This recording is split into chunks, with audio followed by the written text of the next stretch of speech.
Un moment d'histoire, une création de ABBA et RDC avec l'appui du programme Bokundoli. La force publique a été créée en 1885, la même année que l'État indépendant du Congo EIC, à l'initiative du roi Léopold II.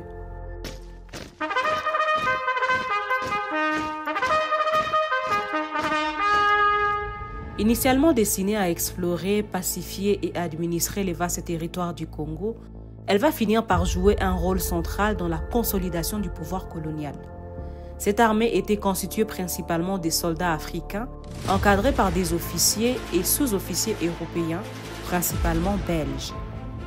Dès sa formation, la force publique est utilisée pour réprimer les résistances locales et imposer les régimes brutaux d'exploitation léopoldiens, notamment dans les campagnes de pacification contre le chef coutumier refusant l'autorisation coloniale.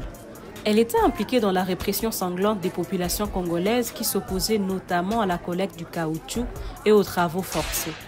Dans certaines régions, des campagnes militaires avaient été menées pour réduire les révoltes et instaurer l'ordre colonial, notamment contre les peuples Tetela, Yaka, Luba et les Bunja. La force publique a fait parler d'elle à travers sa participation dans la Première et la Guerre mondiale surtout.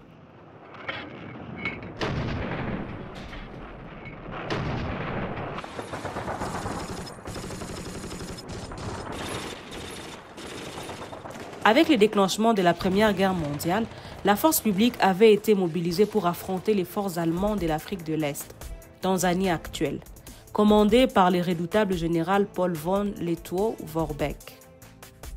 Dès 1914, la Belgique alliée aux Britanniques était engagée dans des affrontements en vue du contrôle des lacs Kivu et Tanganyika, mais aussi dans une campagne visant à repousser la menace allemande. En avril 1916, sous le commandement du général Charles Tombeur, 2 brigades belges lancèrent l'offensive. Tout d'abord, la brigade du colonel Olsen Kokier Kingoma, ville stratégique située sur le rive du lac Tanganyika, le 28 juillet 1916. Ensuite, la brigade du colonel Molitor avance vers le nord et s'installe près du lac Victoria. En septembre 1916, ces 2 forces se rejoignent à Tabora, Tanzanie, principal centre logistique allemand. Acculés, les Allemands capitulent le lendemain. Et le 19 septembre 1916, la ville tombe officiellement entre les mains des Alliés. En 1917, les Britanniques demandent aux Belges de poursuivre l'offensive contre les forces allemandes, toujours présentes dans la région, après plusieurs batailles intensives.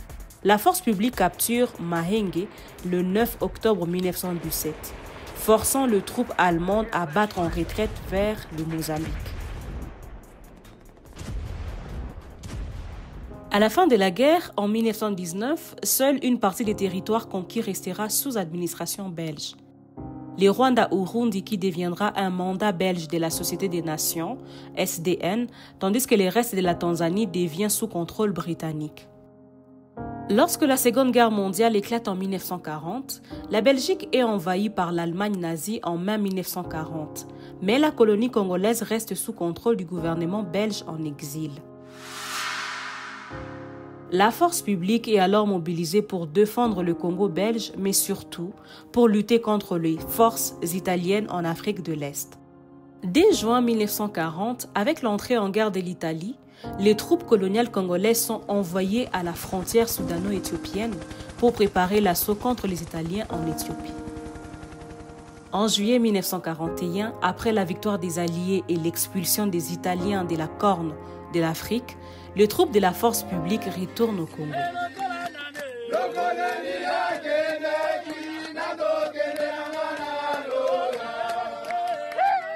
La participation du Congo belge à la guerre ne se limite pas à l'engagement militaire.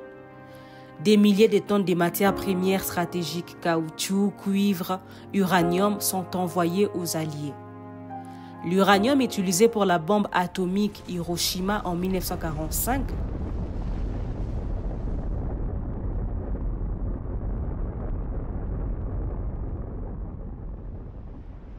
provient en grande partie des mines de Shinkolobwe au Katanga. Après la Deuxième Guerre mondiale, la Belgique avait amorcé un léger processus de réformes au sein de la force publique. C'est ainsi qu'en 1947, une école des cadres fut créée pour former des officiers congolais, bien que les hauts commandements restât exclusivement belges. Jusqu'en 1959, la force publique jouait principalement un rôle de maintien de l'ordre colonial.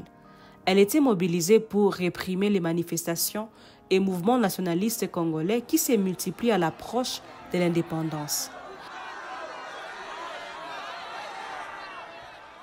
Le 4 janvier 1959, une violente répression s'abat sur Kinshasa, alors Léopoldville, marquant le début d'un cycle de tensions entre les forces coloniales et les populations congolaises aspirant à l'autodétermination.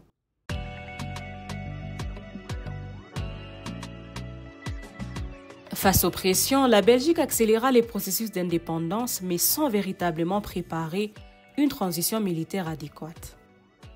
Le 5 juillet 1960, 5 jours après l'indépendance, les troupes congolaises se mutinent dans leur caserne à Tisville-Mbanzangungu.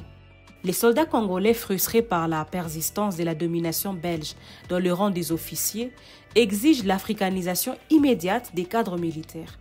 Cette mutinerie se propage rapidement dans tous les pays et marque le début de l'effondrement de l'ordre colonial.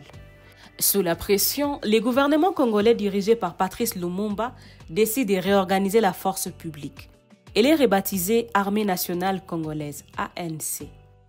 En conclusion, notons que la force publique en tant que bras armé du régime colonial belge a profondément marqué l'histoire du Congo. Son rôle dans la conquête et la pacification du territoire, sa participation aux conflits mondiaux et sa répression des mouvements nationalistes illustrent la complexité de son héritage. Sa transformation en ANC en 1960 n'avait pas mis fin aux défis structurels.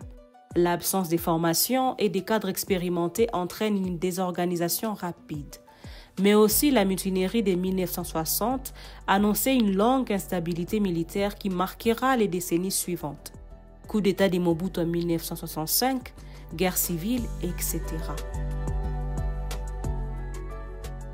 Ainsi, la force publique, bien que perçue comme un outil de contrôle colonial, a également posé les bases de l'armée congolaise post-indépendance. Une institution qui demeure jusqu'aujourd'hui au cœur des tensions politiques et sécuritaires du pays.